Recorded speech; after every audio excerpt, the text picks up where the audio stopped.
today we are going to discuss the movie. Oppenheimer. It is Written, directed, produced by Christopher Nolan. It is about Robert Oppenheimer, the father of atom bomb, and the movie basically follows his journey and the sequence of events that happened during the development of the atomic bomb. So we have Cillian Murphy in the role of doing the role of the scientist Oppenheimer, and we have Robert Downey Jr., who is the main villain of this movie. Louis Strauss is the character. Okay, so we will start first regarding the movie. So the plot follows through. There is a black and white, and there is a colored section. And Christopher Nolan, as always, he tries to mess with people's heads. So yeah, I'm first time I went to any movie which is directed by Christopher Nolan.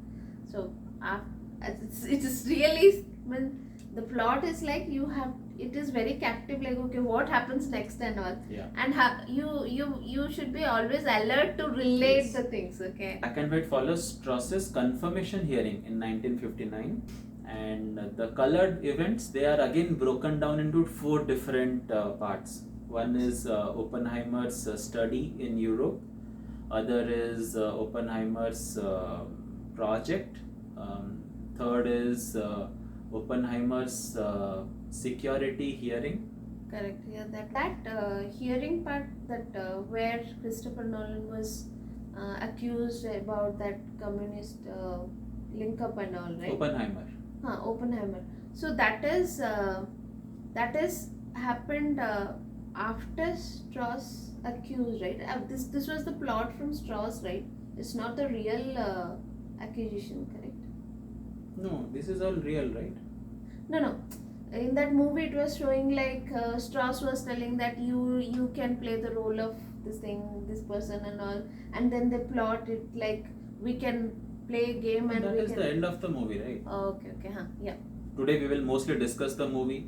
We are not reviewing. We will discuss Christopher Nolan's movie. It is made mostly it is a biographical movie based on Robert Oppenheimer. So I'll just put few sequence of events just in the timeline, so that when we discuss the movie throughout, we can just relate to them. So one is World War II, which started in 1939 with Germany's invasion of Poland, and it ended in 1945 with the dropping of atomic bombs. So Hiroshima and Nagasaki. So that is World War II, 1939 to 1945. Then we have in Hiroshima, the bomb is dropped on 6th August. Nagasaki, the bomb is dropped on 9th August. And there's one more important thing. Before even this, Germany, Hitler commits suicide and Germany surrenders. This happens in 8th May 1945. Just putting few things in the timeline. Okay. Oh, even if Germany surrendered, they attacked Japan? Japan was still continuing the war. Oh, okay. Japan they didn't want to surrender. Oh, okay. So Japan was still in the war. That's why they put the atom bomb on it, dropped the atom bombs there. Another important event which we would refer to in our movie discussion, that happened between USA and USSR, Soviet Union. So this happened between 12th March 1947 to 26 December 1991. So 44 years there was a Cold War between USA and Russia, USSR. This is basically everywhere because there is a Cold War between USA, America and USSR, Soviet Union. So Soviet Union is basically communist. Okay. And so people have in that era, people have a distrust against communists. Okay. So that is why all that throughout the movie you see, right? Are you a communist? Are you a communist? So that comes as a recurring theme. Yeah. That is the main blame game they're doing it, no? Yeah. We'll start with our story of the movie. It starts with Oppenheimer studying in Europe. He studies in Cambridge. He completes his PhD in Germany. During that time, he is mostly homesick. He was he was seeing delusions, right? Like the atomic and the energy, the waves and all. Yeah. Was He has dreaming and anxiety, then he was not depression. sleeping. He is not sleeping. He is constantly having visions. He was not able to concentrate on doing lab experiments and all. Yeah, he doesn't like doing lab Lab experiments. experiments. He is mostly into theoretical physics. So he hates doing lab experiments. He hates his lab teacher. He tries to Kill him. poison his With the apple. Yeah. I think that was from the biography. It says he tries to put some nauseating, some poisonous things in the apple, but not cyanide. Yeah. That is, they have just made it theatrical.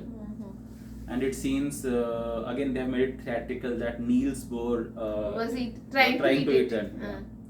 So very interesting. Two people they have shown interaction with Oppenheimer. One is Niels Bohr, who came up with the Bohr model of atom. So we have a nucleus, we have electrons moving around it. That is one, Niels Bohr, and the second one was Heisenberg. So who came up with the famous uncertainty principle, mass and energy. And then he comes back to US because in the US quantum physics is not yet That department was not there. So he brings quantum physics to US. And how come only one student came up and then he tried to gather more students? More students are attracted by his lectureship, like how he teach and all this thing. No? So that's why. So his way of teaching physics attracts. He starts with one student in Berkeley.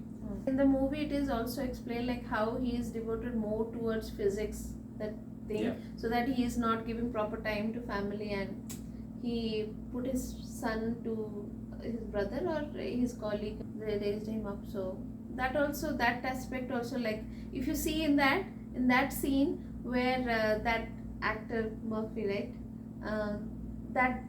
that facial expression is quite different when he was doing the experimental, like physics, when he is involved in physics. That is having a high energy and high interest, okay? But here, as he is not able to do anything, kind of.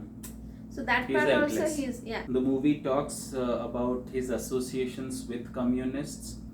So his brother is a communist, his partner, his love interest, and his wife, both are. One is communist, one is ex-communist, and very frequently in the university he teaches, he talks about rights and talks about supporting the revolution. Yeah. So there is a very famous dialogue there also.